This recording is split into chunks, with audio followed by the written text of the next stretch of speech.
அறநிலையத்துறையே இருக்கக்கூடாது அப்படின்னு சொல்ற பாஜகவுடைய குரலாகத்தான் தாவேக அரசும் சொல்லுதா அப்படிங்கிற சந்தேகம் எங்களுக்கு வருது. 10 கோடி ரூபாய் மதிப்பில ஒரு மல்டி லெவல் கார் பார்க்கிங் வசதியை அந்த கோயிலுக்கு ஏற்படுத்துவதற்கான திட்டத்தை இதற்கு முன்னால் இருந்தக்கூடிய அமைச்சர் அவர்கள் அதை அறிவித்திருக்கிறாங்க. கோயில் நிதியை பயன்படுத்தி எதற்காக மல்டி லெவல் கார் பார்க்கிங் தேவைப்படுது? சுற்றுலாவிற்கு வருகின்ற மக்களுடைய வாகனங்கள் போதிய அளவிற்கு பார்க்கிங்கிற்கு இடமில்லாமல் தவிக்கின்ற சூழ்நிலையில் அங்கே மல்டி லெவல் கார் பார்க்கிங் கொண்டு வந்தால் வருமானம் பெருகும், திருக்கோயிலுடைய மேம்படுத்துகின்ற பணிகளுக்கு உதவும் என்பதற்காகத்தான் அந்த பணிகளை மேற்கொண்டு மேலும் அவர் கூறுவதற்கு எனக்கு பாயிண்ட் ஆஃப் ஆர்டர்ல பதில் கூறுவதற்கு அனுமதிக்க வேண்டும். ஏன் போட்டு நீங்க சொல்லிட்டீங்க, அதோட விவாதம் முடிந்தது. திரும்ப எதுக்கு பாயிண்ட் ஆஃப் ஆர்டர்?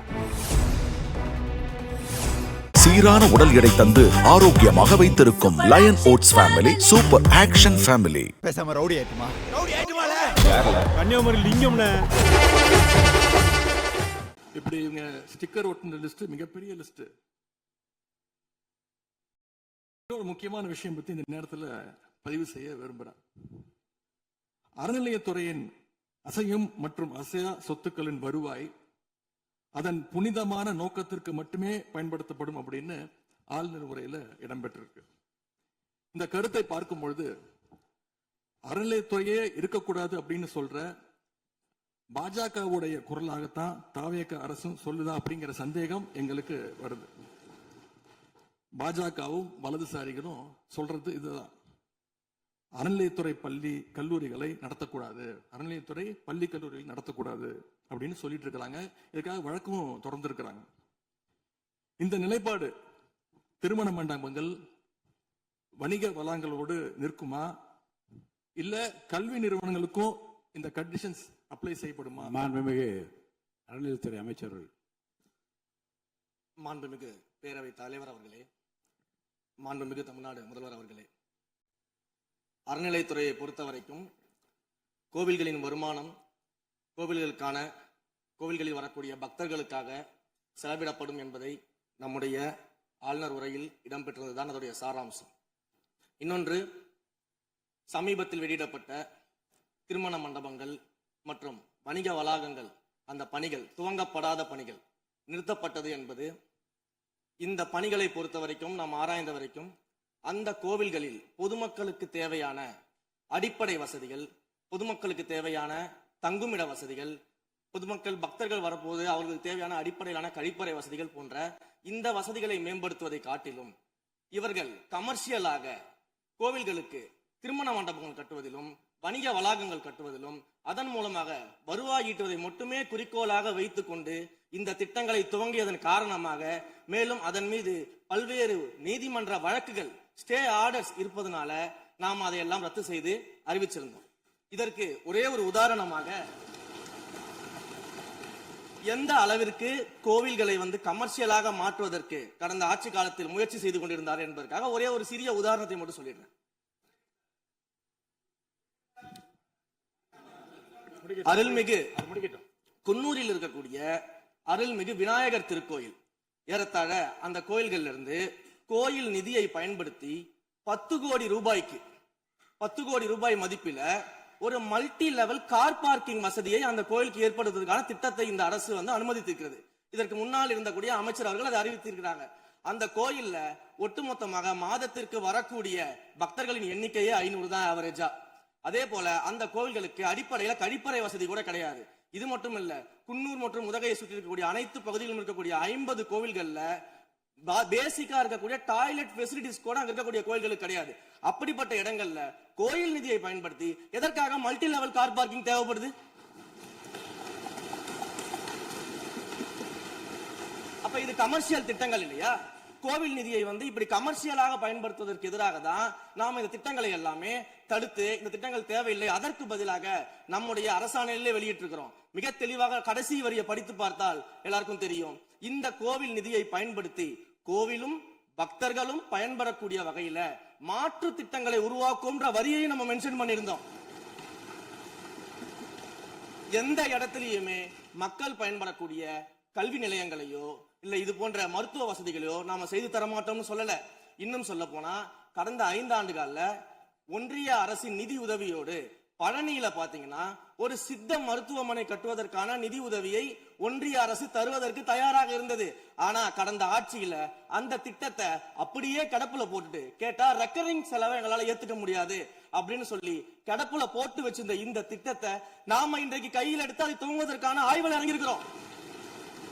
அப்ப எந்த இடத்திலையுமே மக்கள் பயன்பெறக்கூடிய திட்டங்களை நாம தடுக்கவும் இல்ல, நாம யாருக்கும் பி டீமாக இருந்து வேலை செய்ய வேண்டிய அவசியமும் இல்ல. கோயில்களின் நிதியை ஒரு காலமும் கமர்ஷியலாக பயன்படுத்த வேண்டிய அவசியமும் மாண்புமிகு தமிழ்நாடு முதலமைச்சர் தலைமையிலான தமிழக வெற்றி கழகத்தின் ஆட்சிக்கு தேவையும் இல்லை. மாண்புமிகு உறுப்பினர் சேகர் பாபு. மாண்புமிகு பேரவைத் தலைவர் அவர்களே, இந்து சமய அறநிலைத்துறை கொடைகள் என்ற ஒரு சட்டம் இருக்கின்றது.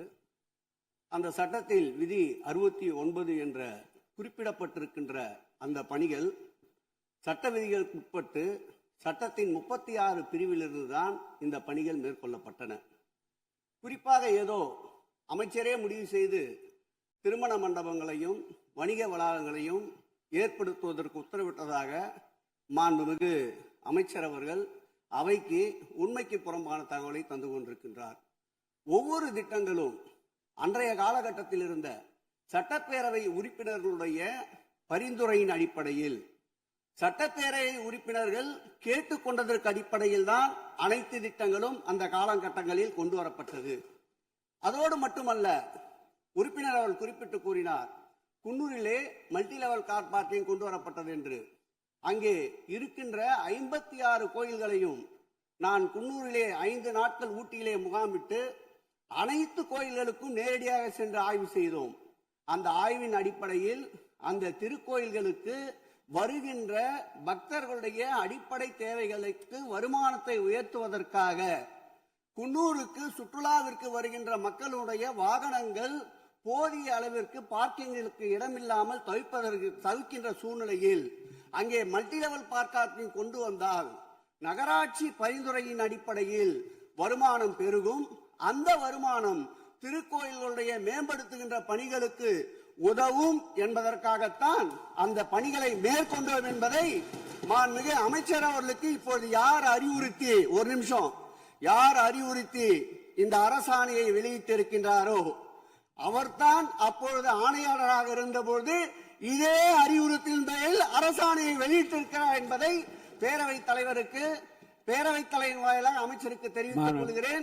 மேலும் அவர் கூறுவதற்கு எனக்கு பாயிண்ட் ஆஃப் ஆர்டர்ல பதில் கூறுவதற்கு அனுமதிக்க வேண்டும். மாண்புமிகு பேரவைத் தலைவர் அவர்களே, குன்னூரில் இருக்கக்கூடிய அந்த விநாயகர் கோயிலுக்கு சொந்தமான இடத்துல மல்டி லெவல் கார் பார்க்கிங் அமைப்பதற்கு ஏற்கனவே அங்க இருக்கக்கூடிய நகராட்சி நிர்வாகம் ப்ரப்போசல் வழங்கிய போது அந்த நகராட்சி நிர்வாகத்திடம் நம்முடைய நிலத்தை குத்தகைக்கு கொடுத்து அதன் மூலமாக இருக்கக்கூடிய வருவாயை வைத்துக் கொண்டு நாம் முடிந்த வரையில் நம்முடைய கோயில்களுக்கு தேவையான அடிப்படை வசதிகளை நாம் செய்து கொடுக்கலாம்.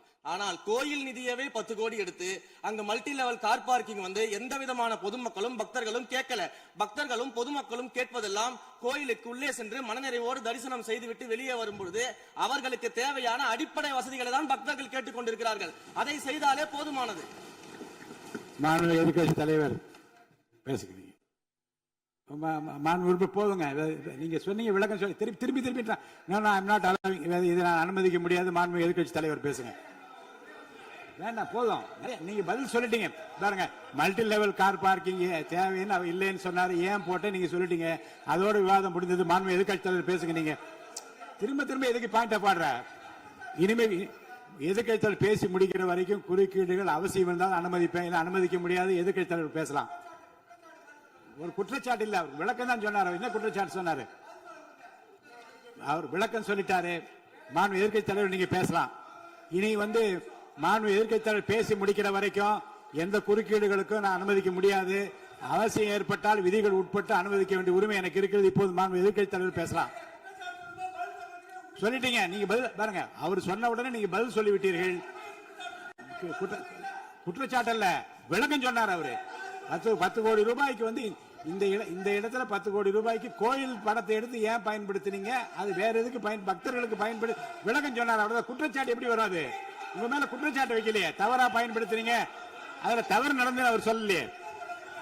அதை குற்றச்சாட்டாக எடுத்துக்கொள்ள முடியாது, விளக்கமாகத்தான் எடுத்துக்கொள்ள முடியும். மாண்புமிகு எதிர்க்கட்சி தலைவர் அவர்கள் பேசலாம்.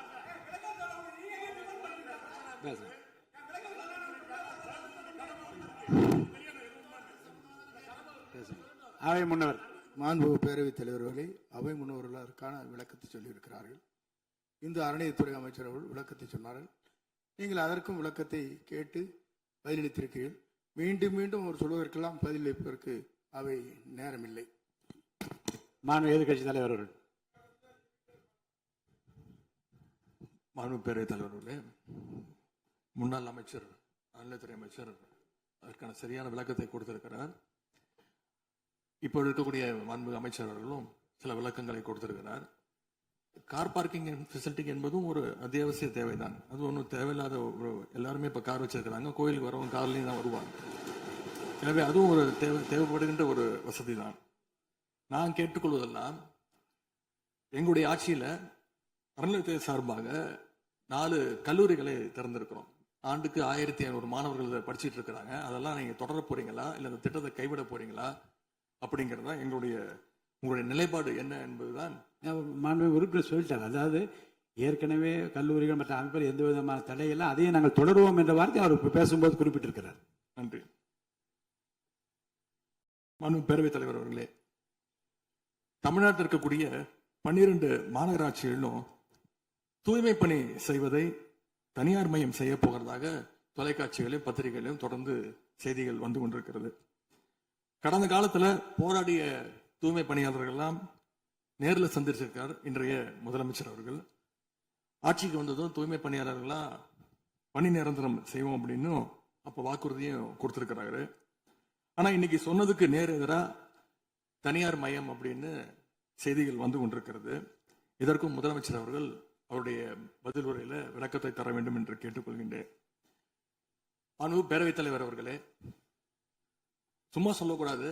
சீரான உடல் எடை தந்து ஆரோக்கியமாக வைத்திருக்கும் lion oats family super action family. பேசாம ரவுடி ஆயிட்டுமா? கன்னியாகுமரி லிங்கம்னே.